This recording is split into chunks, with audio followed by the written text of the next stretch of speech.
Nako po, ito na naman mga kaidol, no? May fake news na naman, may panibagong fake news na naman lumalabas mga kaidol. Oo. Dahil sa botohan mga kaidol, no? Ang sabi dito mga kaidol, kung walang national ID ay hindi makakaboto. Oy, kalokohan yan mga kaidol. Huwag tayo maniwala dyan mga kaidol, no? Kung mangyari man ngayon yan mga kaidol, imposible, no? Kasi sa tanda ko na ito mga kaidol, no? May edad na po ako. Ngayon lang po ako nakarinig ng ganito. At dahil dyan mga kaidol, isang fake news yan mga kaidol. Isang kasinungalingan po, no? At nagpakalat na po sila ng fake news mga kaidol, no? Huwag tayo basta-basta maniwala mga kaidol at labanan po natin ang fake news mga kaidol. Hindi kayo makakalusot sa amin. Yung gumagawa ng fake news, hindi kayo makakalusot sa amin, no? Talagang re-reaksyonan talaga namin kayo, no? Kaya tigil-tigilan nyo na mag fake news, no? Alam ko mga DDS supporters to, mga DDS vlogger tong gumagawa ng fake news para siraan yung gobyerno natin mga kaidol, no? Ito, panibagong fake news na naman to ito mga kaidol, no? Kung walang national ID, hindi tayo makakaboto, imposible. Fake news po yan mga kaidol, no? National ID kayo, hindi nga valid ID yan eh. Nung pumunta ako ng bangko mga kaidol para mag-withdraw ng pera mga kaidol. So ngayon, pinapakita ko yung national ID ko, hindi valid ID. Kalukuhan yung valid ID na yan. Yung national ID na yan, no? Kalukuhan. Ang sabi pala nila una mga kaidol na valid ID yan, yung national ID. So ngayon, bakit hindi tinanggap mga kaidol? Kahit nasa Cebuana ka, M. Luwelier, hindi matanggap ang national ID. Kalukuhan to. At ito, panoorin po natin yung mga kaidol, no? Panibagong fake news mga kaidol, no? Kung walang national ID, hindi makakaboto. Pakinggan po natin mga kaidol. Siyempre, may pakita tayong evidence mga kaidol. Bago tayo mag-vlog, may ipakita tayong ebidensya mga kaidol para hindi tayo sabihin fake news mga kaidol. Sila po yung fake news, mga DDS vlogger, mga DDS supporters, no? Pakinggan. Sinasabing required daw ang pagpe-present ng nung national ID Oo. bago payagang makaboto ang isang botante, Mr. Chairman, sir.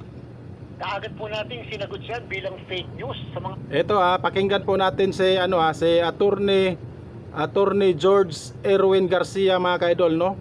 Comelec chairman mga kaidol, no? Comelec chairman po ito. Si Attorney George Erwin Garcia. Pakinggan po natin mga kaidol, no? Chairman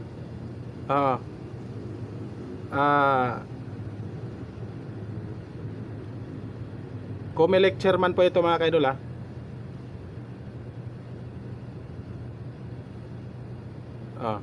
Payagang makaboto ang isang botante, Mr. Chairman, sir. Kaagad po nating sinagot yan bilang fake news sa mga kababayan fake natin news. nakatutok, nakikinig sa inyong programa. Hindi po kailangan ng kahit na anong ID kayo ay boboto. Basta ang pangalan nyo naandyan sa loob ng presinto at naandyan sa labas ng presinto, kayo po ay makakaboto.